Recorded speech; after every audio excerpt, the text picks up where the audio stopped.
welcome to Everlasting Talk.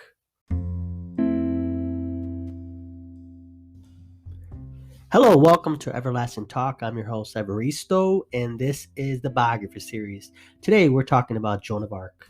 Joan of Arc is one of the most historical women in history, as she was considered a heroine of France, a peasant girl who had a vision to lead the French army to victory against the English at the time, at the Hundred Years' War in 1429 at the Battle of Orleans. This is her story. Thank you for joining me, guys. I've been a hiatus for a little bit doing some other projects, but I'm glad to be back. Joan of Arc, many of you don't know, she's very historical, a historical figure, and probably most of you have heard of her, but who Joan of Arc was, she was born on January 6, 1412, in northern France in a peasant family. She was illiterate, which many seem to believe she got help writing, actually. Illiterate means she couldn't, read or write, you know. She claimed to have visions at the age of 13 of St. Michael, St. Catherine, and St. Margaret to drive the English out of France. At the age of 16, she went ahead and got started on her mission to go ahead and go through those visions that she had since she was 13 years old. Although she was shunned, she was determined.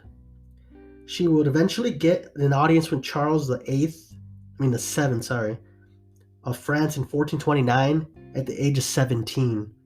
Charles VII was impressed by her and asked permission to travel with the army. She would turn the war in a religious war, Protestants versus Catholics. Charles was afraid of the backlash because of having a religious war, not having a war of, the French versus the English. But he had to put her to the test, to test her visions, because she, you could, at the time, you could claim to have a vision, but, they would look at you sideways, But she would actually be sent to Orleans on April 29th, 1429. The tide would go towards the French, who were losing the war at the time. The French would continue to use her to bring Charles VII to Reims for coronation, otherwise known as the Lorraine Champagne. Sorry, my French is not the best. I'm learning, but Lorraine Champagne was successful again. The Dauphin, Charles VII, was challenging Joan by dressing up as a servant to prove that she was sent by God.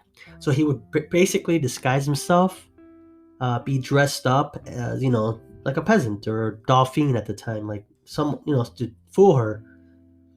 But she went up right up to Charles VII, and she proved that she knew who he was because of the vision, and she was put in good standing with the church at the time because of her proving that she was actually having these visions, and proving Charles IV's ruse, in his disguise. There was speculation that she had no real role in the siege of Orleans.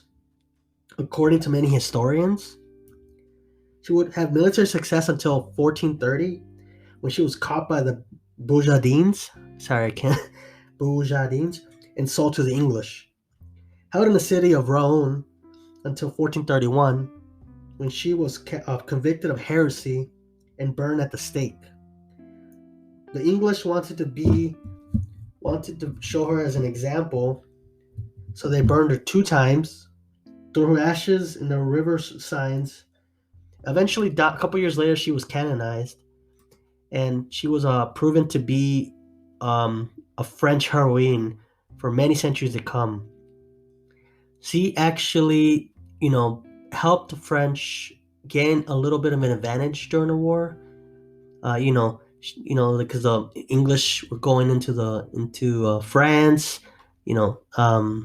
so it was pretty good to see a young woman like herself at the time be able to go ahead and prove people that she could play a pivotal role in a siege, especially in a 100-year war. Actually, the 100-year war is actually 116 years.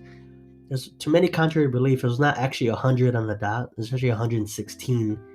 So, but she was, even though in the 116 years of that war, she had like a good 2 to 3 years in there, but she was still very influential.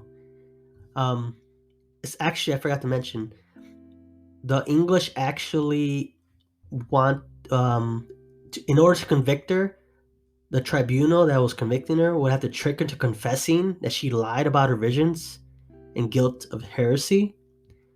So she was shackled in military prison. She was abused.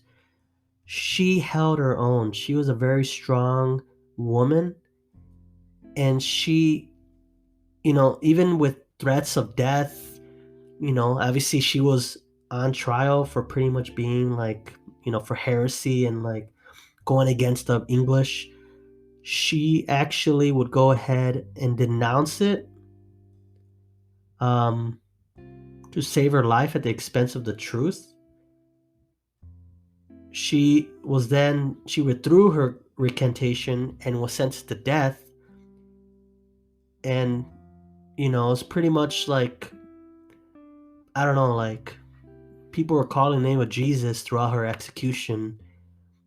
And it was just so, I don't know, it was so kind of, yeah, especially burning at the stake. I don't mean, you can imagine what this poor young woman was going through at the time, you know, and just to like burn her twice and throw her ashes in the river.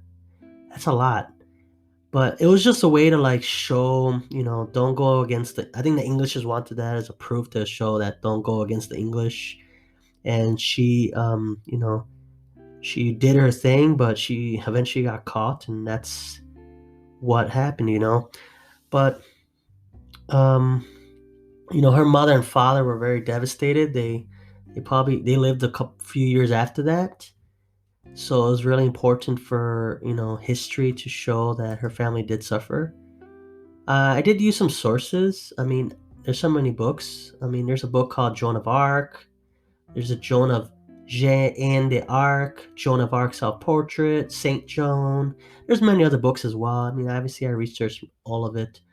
And her favorite quotes, I mean, were like, I'm not afraid. I was born to do this. So she really believed that her mission in life was to lead the French army to defeat the English, and she did so to the end. And in another quote she said before, she says, "If I am not, may God put me there, and if I am, may God so keep me." Wow, that's really powerful. And the third quote I saw is, "Of the love or hatred God had for the English, I know nothing, but I do know that they will be thrown out of France except those who die there." Wow. So she really wanted the English, I mean, the English out of France. And eventually it did happen. I mean, the war ended, the tide turned, France got to keep its, nation for the time being. France goes through republics like so many times. But yeah, I mean, this is a brief episode. I know. I don't really do long episodes as much. Like I said, I was on hiatus for a little bit, but I'm trying to keep myself consistent. So this is Joan of Arc. Thank you guys so much for listening. You can follow me on social media on Instagram, Twitch, Twitter, YouTube. And I thank you so much. And I'll see you guys in the next episode.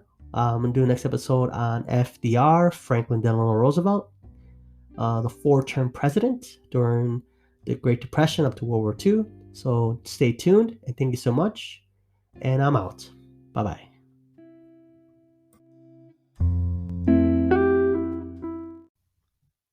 Thank you for listening to this episode of Everlasting Talk. For more content, follow us on Twitch, Twitter, YouTube, and Instagram at Everlasting Talk. Thank you.